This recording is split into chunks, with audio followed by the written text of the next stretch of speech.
Bonjour, je suis Renos Vakis, économiste principal à la Banque mondiale et votre hôte pour accélérer le développement. Des idées pour un impact.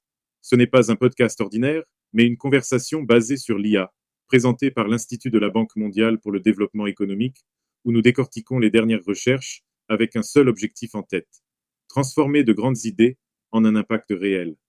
Commençons. Merci pour l'introduction, Rinos.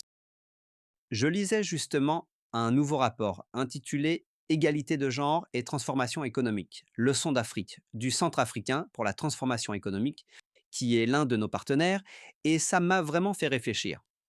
Quand on parle des grands objectifs économiques pour un continent aussi diversifié que l'Afrique, il y a deux grands thèmes qui reviennent toujours: la transformation économique et l'égalité de genre. Et pendant longtemps, on avait l'impression qu'ils suivaient des chemins séparés. Avant, c'était comme ça. Pendant des décennies, l'idée dominante était que si l'on faisait les bons choix économiques, si l'on atteignait une croissance économique générale, alors les bénéfices sociaux comme l'égalité de genre finiraient plus ou moins par suivre naturellement. Oui, un peu cette idée que la marée montante soulève tous les bateaux, non? Et oui, mais ce que ce rapport présente très bien, c'est que ce n'est pas exactement comme ça. En réalité, il montre qu'ils ne sont pas séparés du tout. Ils sont profondément liés. L'un ne peut tout simplement pas avancer sans l'autre. Et c'est ça qu'on va discuter aujourd'hui.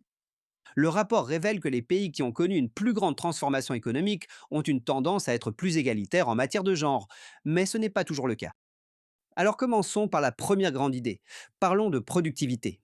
Pourquoi combler les écarts de genre dans un secteur comme l'agriculture peut devenir un moteur si puissant de croissance? Ceci est un point fondamental. Le rapport présente un argument économique très solide. Combler ces écarts de productivité n'est pas qu'un objectif social, c'est un élément central de la transformation structurelle. Et le secteur agricole, c'est un exemple parfait où le potentiel est énorme. D'accord, mais à quoi ça ressemble concrètement? En chiffres. Quel est le gain économique potentiel ici? Les chiffres sont surprenants. La Banque africaine de développement estime que si l'on réduisait l'écart de genre seulement dans le secteur alimentaire et agricole, la production agricole pourrait augmenter jusqu'à 19%. 19%, ce n'est pas rien. Pour tout un secteur, cela boosterait le PIB et beaucoup de gens sortiraient de la pauvreté. Il y aurait de transformations profondes. Mais il y a des obstacles majeurs sur lesquels les politiques peuvent agir. D'abord, et peut-être de façon plus fondamentale, l'accès à la terre. C'est la ressource productive clé. Elle est souvent indispensable comme garantie pour accéder au crédit. Mais le taux de propriété foncière des femmes est dramatiquement faible. À quel point? Écoutez ça. Le rapport indique que, bien que les femmes représentent 70% des agriculteurs familiaux, moins de 20% d'entre elles ont un accès complet à la terre qu'elles cultivent. Attendez, donc si je comprends bien, 70% des agriculteurs sont des femmes, mais moins de 20% ont un accès complet à la terre qu'elles cultivent. Absolument. Et ce n'est pas que ça. Le rapport montre aussi des écarts persistants en matière d'accès au bétail, à la main-d'œuvre, au capital, au crédit et même à l'appui technique comme les services de vulgarisation agricole. Et ensuite, il y a les normes sociales par-dessus tout ça. Donc ce n'est pas qu'une question de ressources matérielles, mais aussi de perception. Précisément, des normes profondément ancrées limitent souvent ce que les femmes peuvent produire.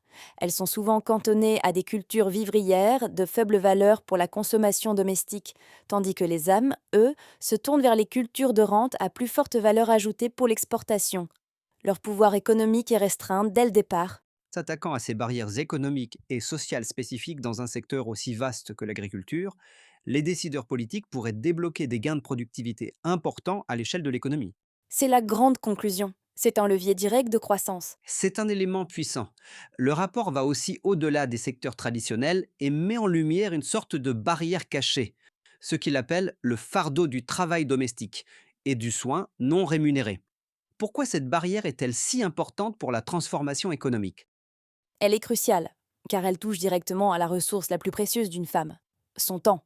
Les économistes parlent de pauvreté de temps. C'est elle qui limite sa capacité à participer à l'économie productive.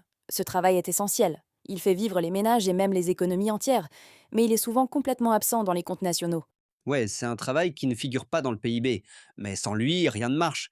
Est-ce qu'on a des données sur cette différence de temps? Oui, et l'écart est frappant. Le rapport cite des enquêtes sur l'utilisation du temps montrant qu'au Kenya, les femmes consacrent environ 5 heures par jour au travail non rémunéré, les hommes une. Au Rwanda, pour chaque heure que les hommes passent aux tâches domestiques, les femmes en passent 3. 5 contre 1, 3 contre 1, c'est un écart énorme. Ça a l'air d'être un problème social profondément enraciné. Est-ce qu'il y a des mesures concrètes que les pouvoirs publics peuvent prendre? Absolument. Et c'est là que ça devient vraiment intéressant. Parce que les solutions peuvent être très pratiques, le rapport montre que des politiques intentionnelles peuvent libérer du temps pour les femmes et stimuler l'économie.